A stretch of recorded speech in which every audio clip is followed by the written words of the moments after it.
Barakatah Yahweh, Barakatah Yahweh Shai, Kal Halayam La Yahweh, Bahasham, Yahweh Shai, Barakah, Hakwadash, which means all praises to Yahweh is the name of the Heavenly Father. Bahasham means in the name. Yahweh Shai is the name of his only begotten Son, who the world ignorantly calls Jesus Christ. Barakah HaKwadash means in the Holy Spirit, the Spirit of truth, the only way you can worship the Father and the Son. Double honors to the apostles and elders of Great Millstone. Peace, blessings, salutations to all you brothers preaching the gospel in truth and in sincerity, always in charity. And pretty much sitting here reading the book of Second Esdras, and meditating on the different things, meditating on the conversation that Uriel and Esdras was having, man. And the reasoning that the angel Uriel was giving them through the spirit, you know, and well, anyway, I just pour out my thoughts with the words of the Lord, you know. Salaki, bear with me, it's all through the spirit. This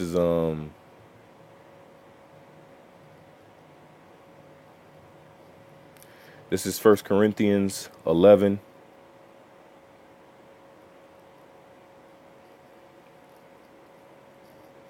Verse 31. It says, "For if we would judge ourselves, we should not be judged." It says, "But when we are judged, we are chastened of the Lord, that we should not be condemned with the world," man. So the point is verse 31. For if we would judge ourselves, we should not be judged, man, because the scriptures tells us to continually examine ourselves.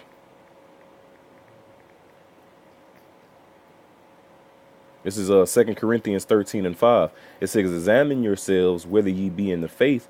Prove your own selves. Know ye not your own selves? How that Yahweh Shah Mashiach is in you, except ye be reprobates." You know?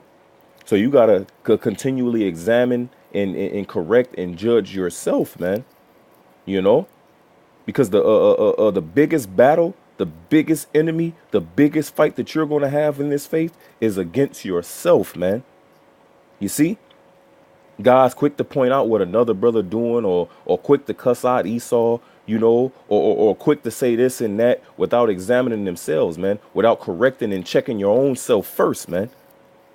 You see, because that's where it starts, man. This is Matthew 7, and we'll start at 1. It says, "Judge not that ye be not judged. For with what judgment ye judge, ye shall be judged. And with what measure ye mete, it shall be measured to you again. And why beholdest thou the mote that is in thy brother's eye," which a mote is a small twig. You see?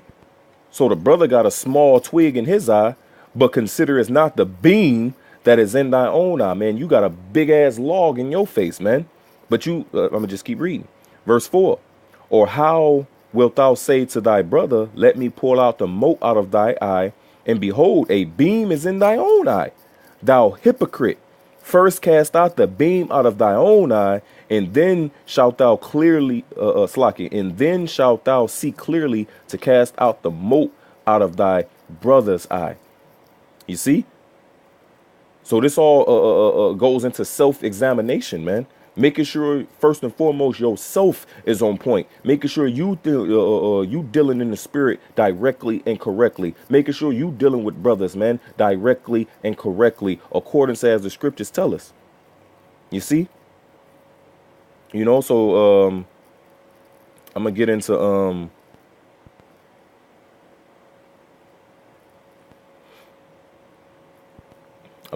a couple examples of Esdras, which we all are guilty of. I know I am, I know I am.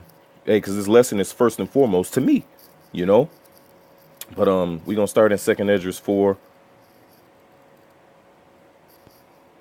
and verse 12.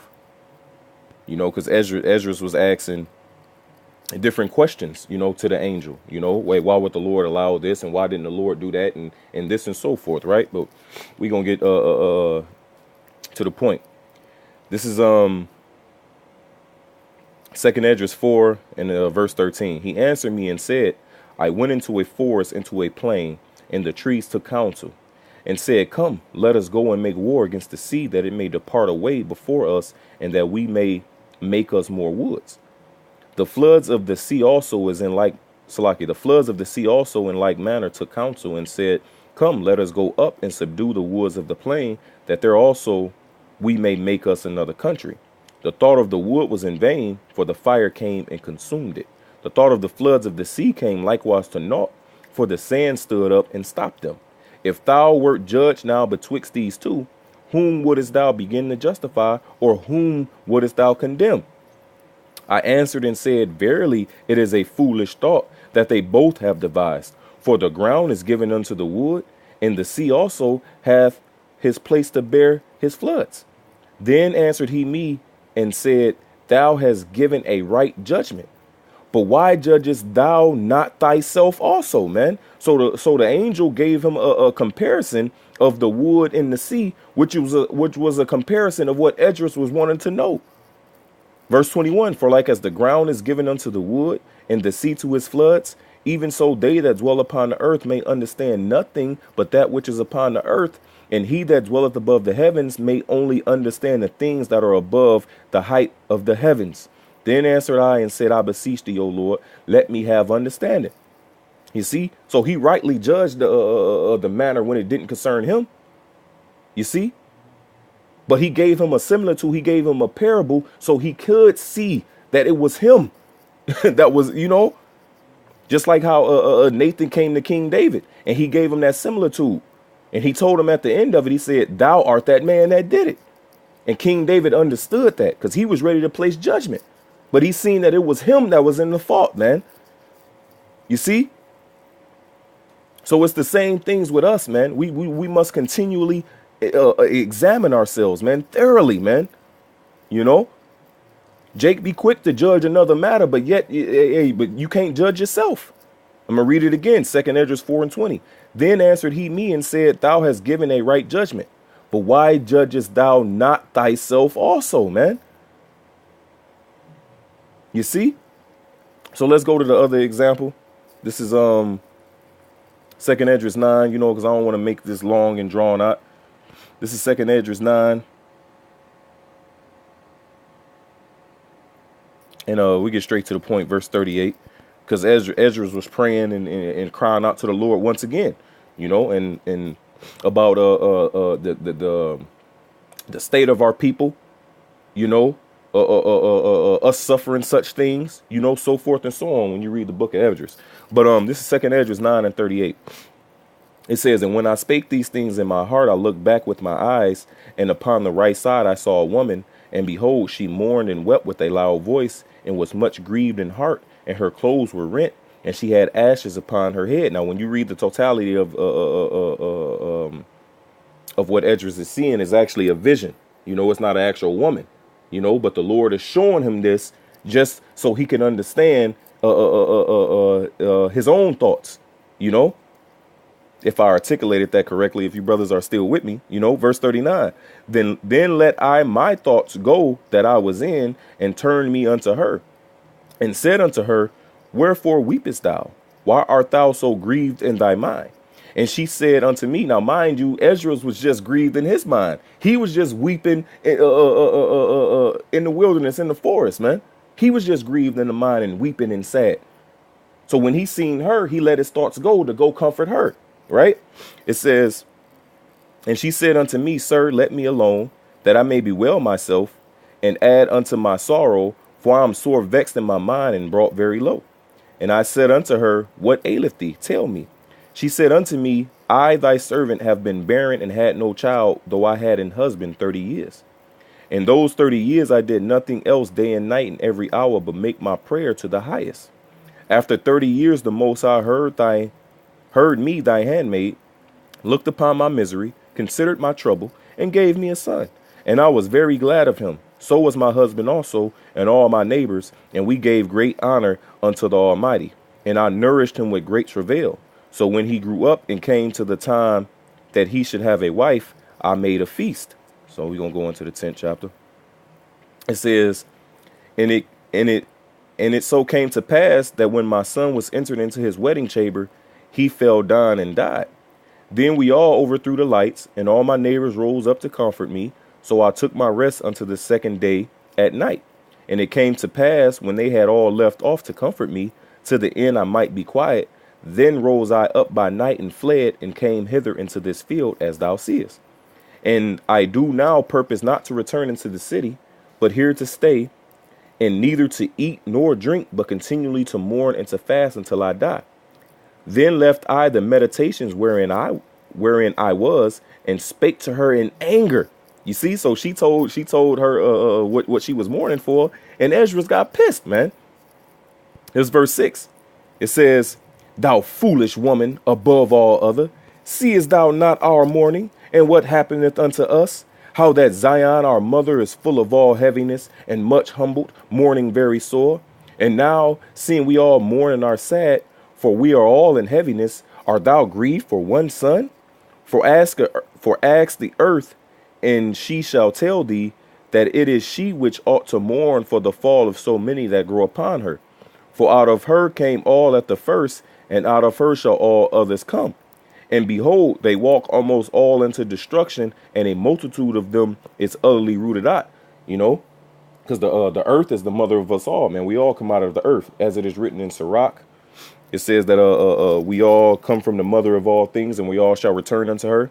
You know, meaning man, once man die, he returns to the dust. You know, but verse 9 again. "For ask the earth, and she shall tell thee that it is she which ought to mourn for the fall of so many that grow upon her. For out of her came all at the first, and out of her shall all others come. And behold, they walk almost all into destruction, and a multitude of them is utterly rooted out. Who then should make more mourning than she that hath lost so great a multitude? And not thou, which art sorry but for one? But if thou sayest unto me, my lamentation is not like the earth's, because I have lost the fruit of my womb, which I brought forth with pains and bare with sorrows, but the earth not so, for the multitude present in it according to the course of the earth is gone as it came. Then say I unto thee, like as thou hast brought forth with labor, even so the earth also hath given her fruit, namely man, ever since the beginning unto him that made her. Now therefore keep thy sorrow to thyself, and bear with a good courage that which hath befallen thee." You see, in Ezra giving counsel unto this woman, but he's not counseling himself.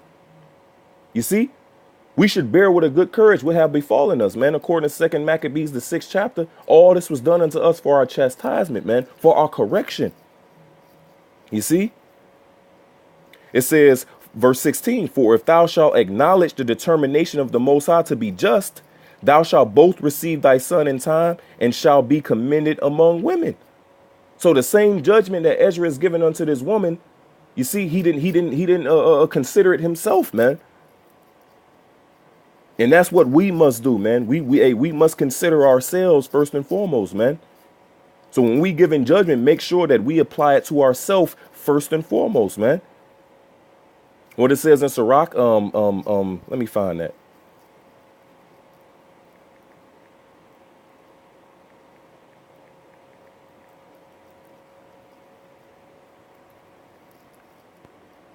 This is Sirach 18 and 20. "Before judgment, examine thyself, and in the day of visitation, thou shalt find mercy." You see? So we must remember that, man. So I'm going to keep going down. Verse 17, "Go thy way then into the city to thy husband. And she said unto me, that will I not do. I will not go into the city, but here will I die. So I proceeded to speak further unto her and said, do not so, but be counseled by me. For how many are the adversities of Zion? Be comforted in regard of the sorrow of Jerusalem. For thou seest that our sanctuary is laid waste, our altar broken down, our temple destroyed, our psaltery is laid on the ground, our song is put to silence, our rejoicing is at an end, the light of our candlestick is put out, the ark of our covenant is spoiled, our holy things are defiled, and the name that is called upon us is almost profaned. Our children are put to shame, our priests are burnt, our Levites are gone into captivity, our virgins are defiled, and our wives ravished, our righteous men carried away, our little ones destroyed, our young men are brought in bondage, and our strong men are become weak. And which is the greatest of all, the seal of Zion hath now lost her honor, for she is delivered into the hands of them that hate us, man. And hey, and you got fuck niggas out here receiving rewards, man. You see, you got guys out here making merry, man, making mirth, seeing the state of our people, man. This is the same condition we're in today, even worse, man. And you got guys out here making mirth, man, accepting rewards. For what, man? Seeing that our land is laid waste, man. Seeing that heathens devoured in our presence, man. Seeing that our women are whores, man. Seeing that our men are faggots, man. Salakia, verse 24. And therefore shake off thy great heaviness, and put away the multitude of sorrows, that the mighty may be merciful unto thee again, and the highest shall give thee rest and ease from thy labor, man. You see? So the counsel he gave unto that woman, man, is the counsel that he should have considered himself, you know? Because he was asking the Lord, why is our people suffering this? Why is these heathens ruling over us? You know? Hey, if we determine like the counsel he gave unto the woman, this is verse 16. For if thou shalt acknowledge the determination of the Most High to be just, so if we acknowledge that the will of the Lord is right and perfect, thou shalt both receive thy son in time and shall be commended among women. You know? So if we acknowledge that the will of the Lord is just and right, man, you know, then we're going to be commended amongst the nation, man. You see? Because you gave your complete trust, your complete all into the will and knowledge of Yahweh Bahasham Yahweh Shai. You know? Hey, so Lord willing, I hope this lesson was edifying. You know, I hope it was encouraging. All praises, honor, and glory be to Yahweh Bahasham Yahweh Shai Baruch HaKwadash. Double honors to the apostles and elders of Great Millstone, and peace and blessings. Salutations to all you brothers who preaching the gospel in truth and sincerity, always in charity, who's rightly dividing the word of truth directly and correctly, man. Peace, blessings, salutations to you brothers, and shalom.